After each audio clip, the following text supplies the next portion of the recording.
You're listening to The Carbon Arc.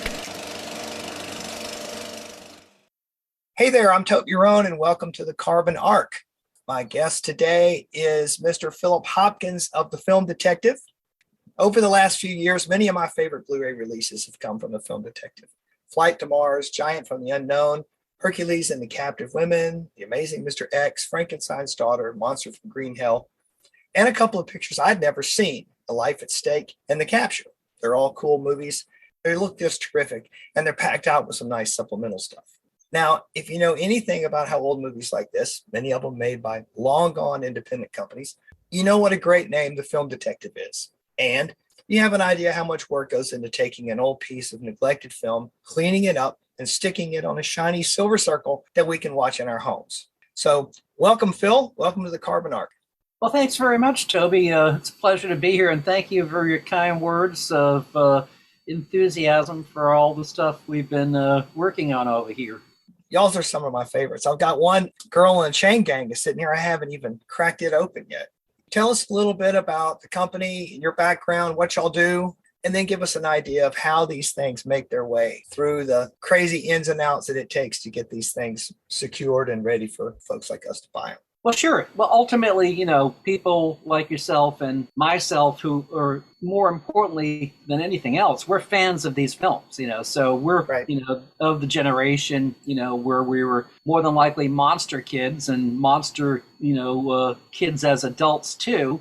And growing up north of Boston as a kid, you know, I was just completely enamored by everything related to science fiction movies, Universal horror movies, and I devoured things like Famous Monsters of Filmland and different publications like Midnight Marquee and things that were just really part of the kind of vernacular of all things related to be monster kids and just loving this stuff. But my interesting kind of unique aspect of all this was that when I was really little, I had relatives that my great uncle had been filming the family as early as the late 1920s.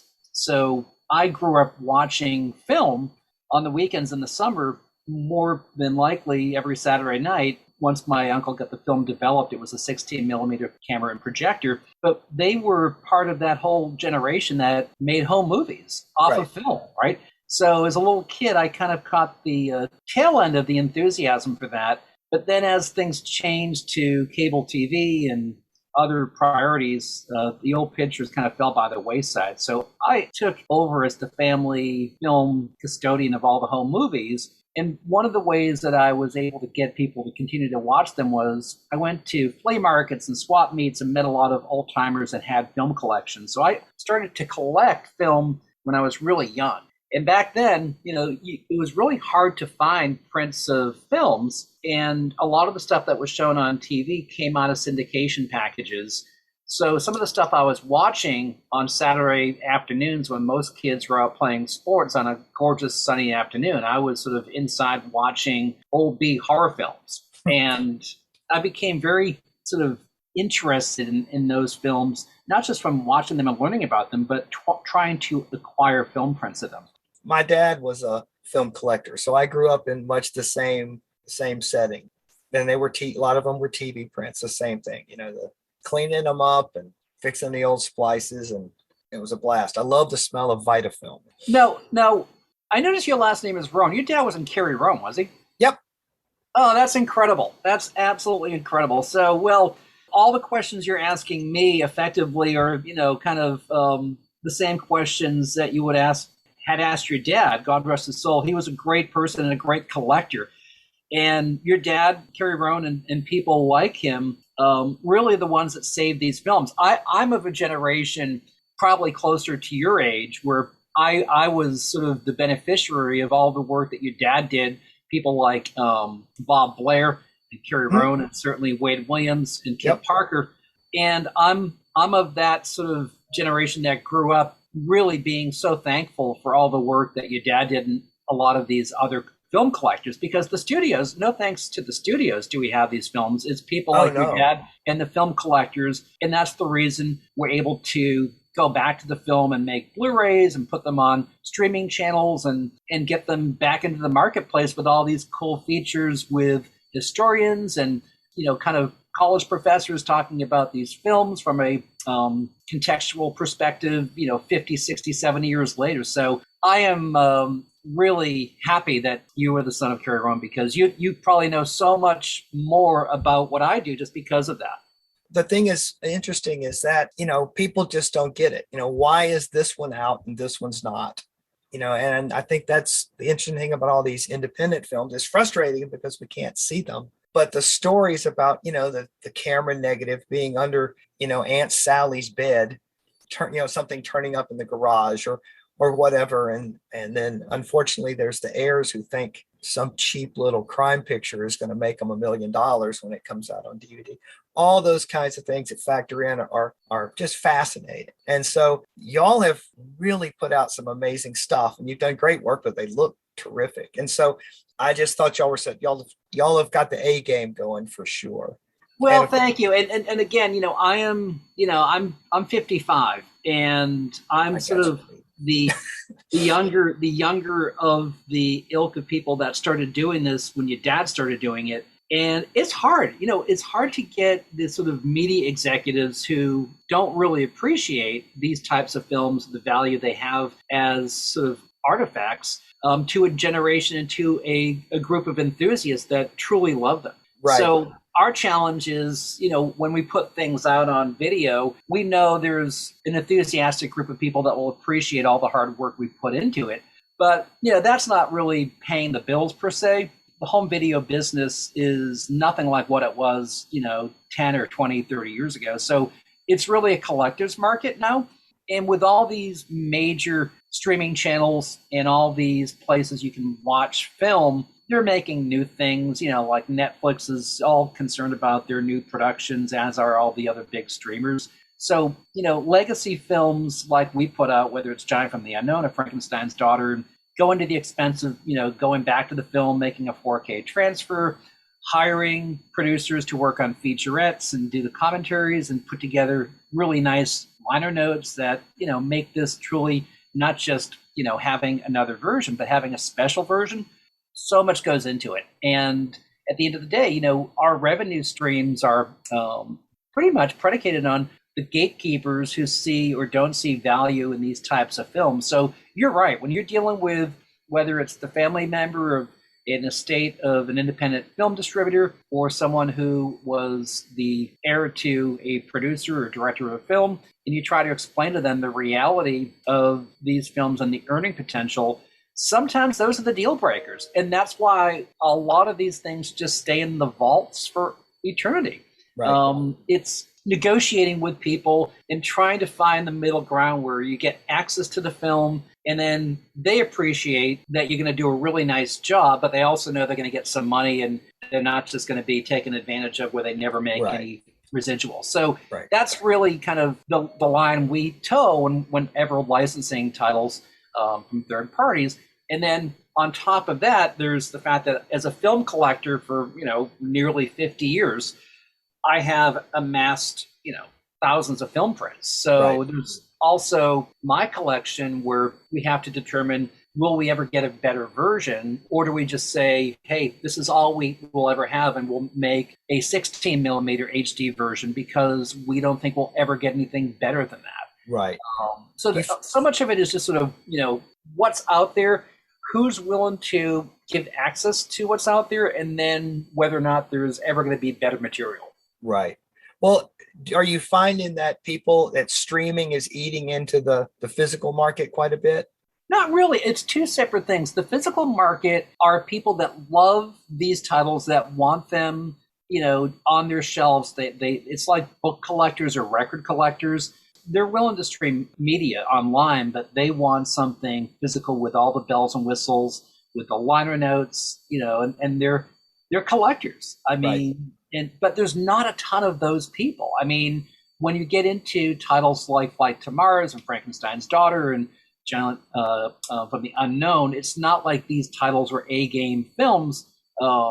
These are low-budget production films, and they're genre films that have followings, but not huge mainstream potential. So, we try to give the Criterion Edition treatment to these lesser known films in hopes that we're not just preserving them or putting out the best versions, but we're also introducing them to a new generation that hopefully when we're long gone, we'll still care about these films. Right. We know the Laserdisc market was a collector's market. And then it kind of, when it shifted and went to DVD, that became such a mass thing, and so that really changed it. So it's great to see that these special editions, and then with Blu-ray, it's kind of handing these movies back to the collectors and back to the people who are such freaks about them. Yeah, and you get ultimately better versions, right? So even with Laserdisc, they were still coming off of standard definition telecine film transfers. Yeah.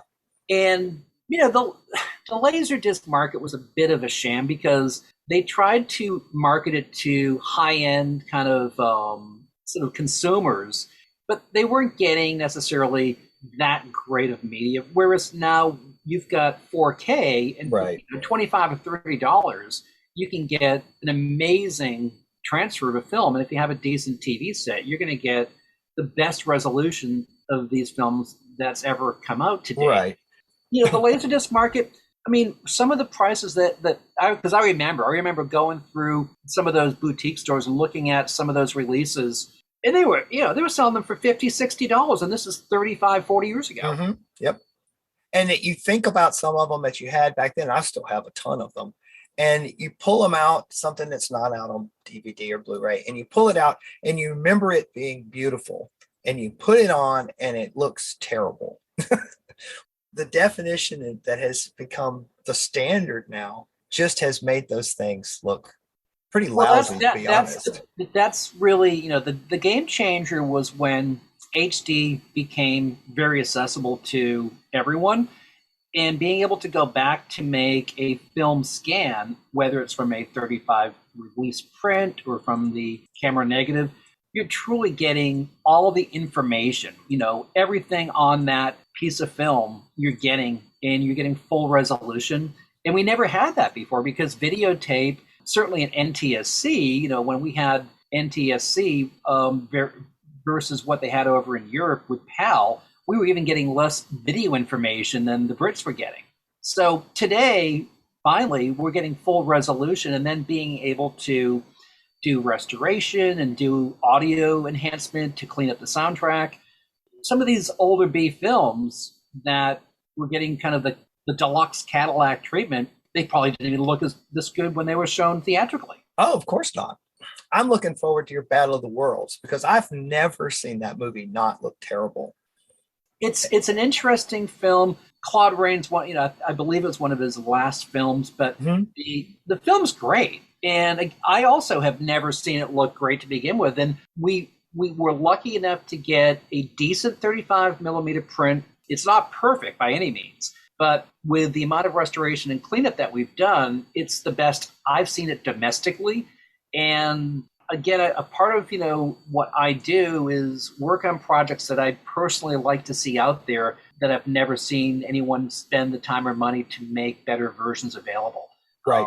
And that's really kind of the litmus test that I look at is we know we're not ever going to compete against Criterion because they have licensing agreements with the major studios. And they also have kind of a different business model than we have. It's highbrow. We're willing to go a little more lowbrow with things like Hercules and the Captive Women and Girl in the Chain Gang, because those films, from my perspective, are still important films. So there's room for everyone when it comes to making the effort to get involved with film restoration and putting things into the market in better quality and better resolution. You mentioned earlier that, sometimes you have to sort of punt and maybe use a 16 millimeter print or something because you have to make that call. Are people pretty forgiving with that kind of stuff? Or do they really expect it to always look perfect? No, I mean, some of the people that review our titles, when they get really forensic, like Girl in the Chain Gang is a great example. So that's a Frankenstein. Predominantly, it's 90% from a 35 millimeter release print, but it's a bit of a Frankenstein in certain parts. And then when you get into kind of someone who's looking at it through a microscope.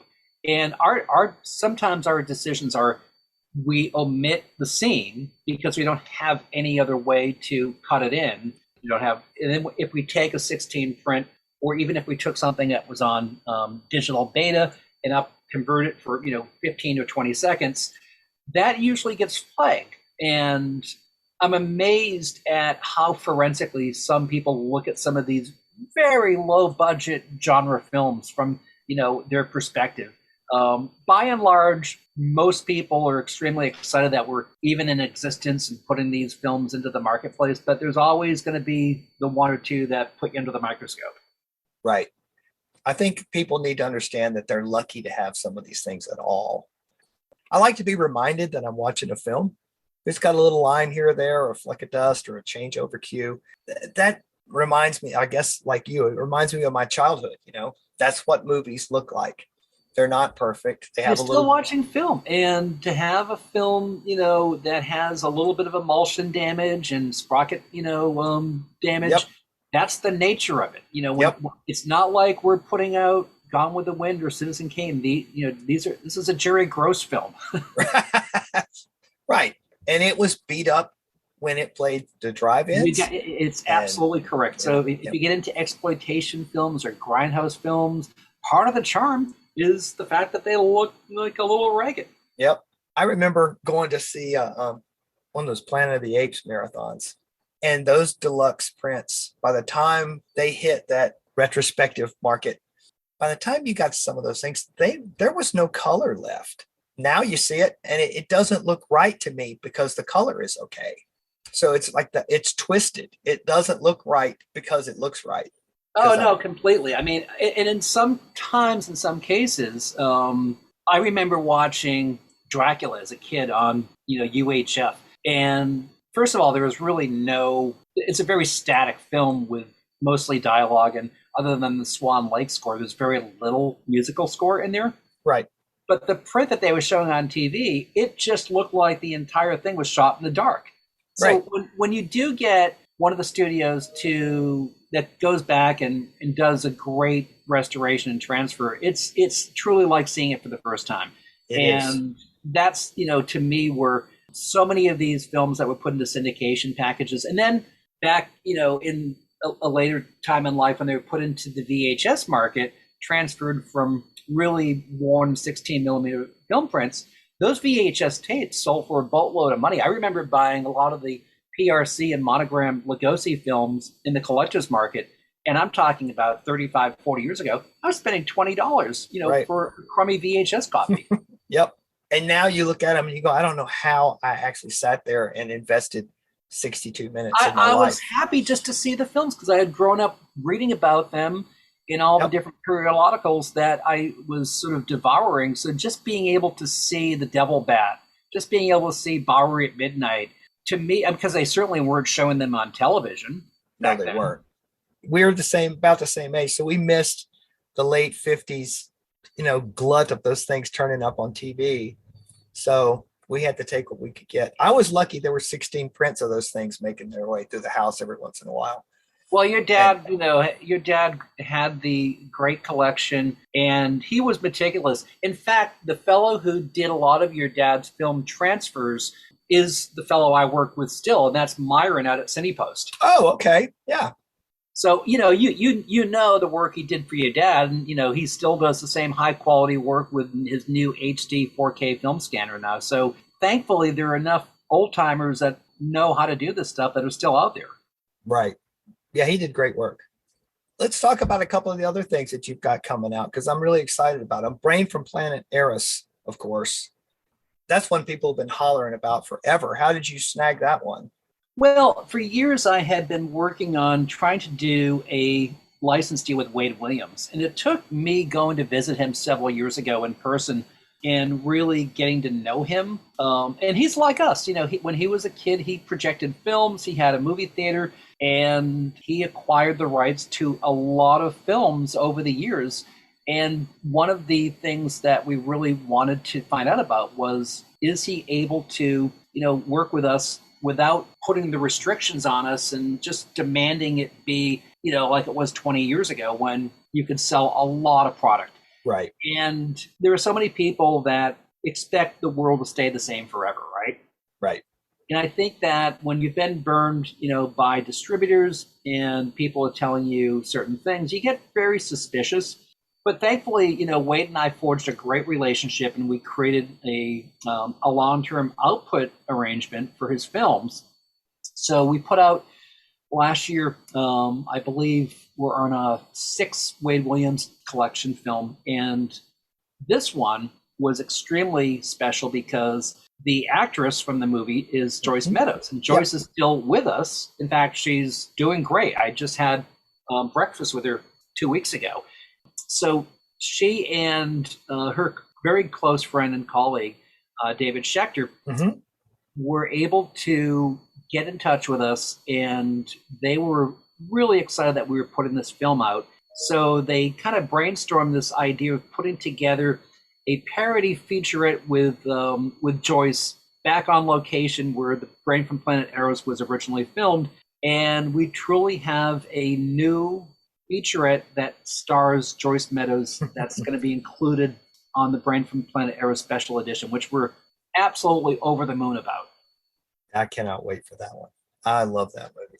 So those are the moments where I just say, this is why I do what I do, being able to work with people who are connected to the business, that love the films, were in the films, that care about the films and the preservation, and then ultimately getting them into the world again and promoting them. Right, exactly. That's really, it's simple stuff, but it's complicated, because there's a lot of moving parts with all this stuff. Right. From the time we get the film to the transfers to the restoration to all the special features, it's a lot of work and a lot of money.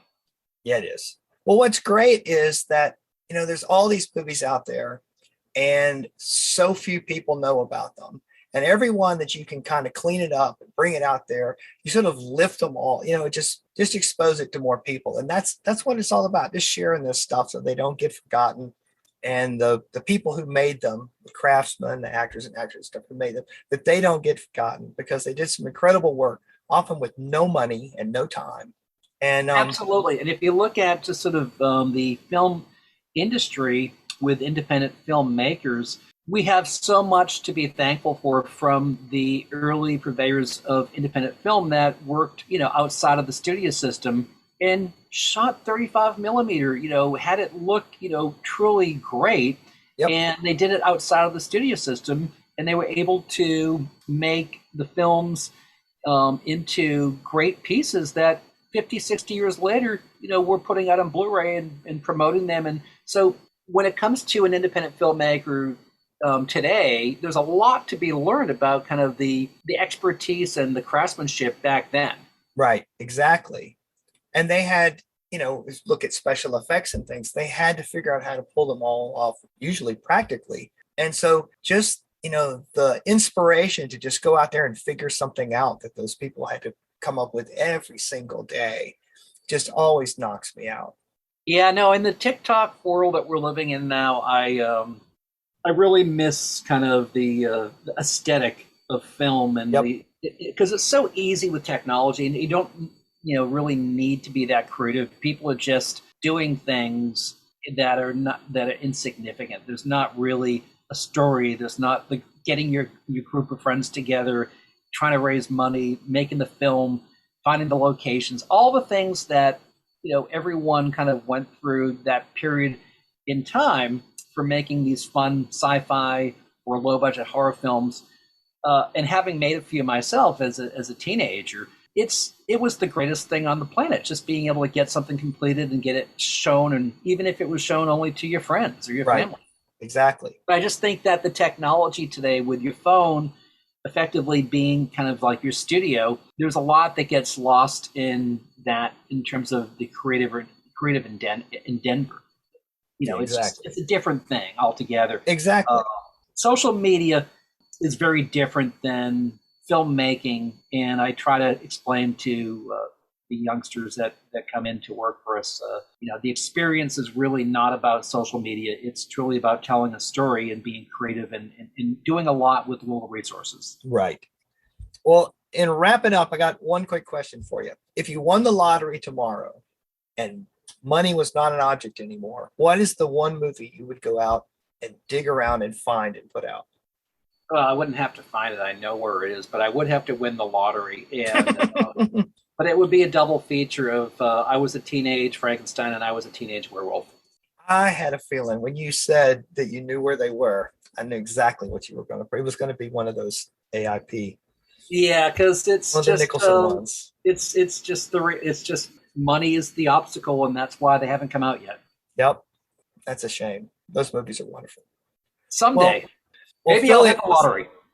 I hope so. And if I do, or my wife does, I'll give you a holler.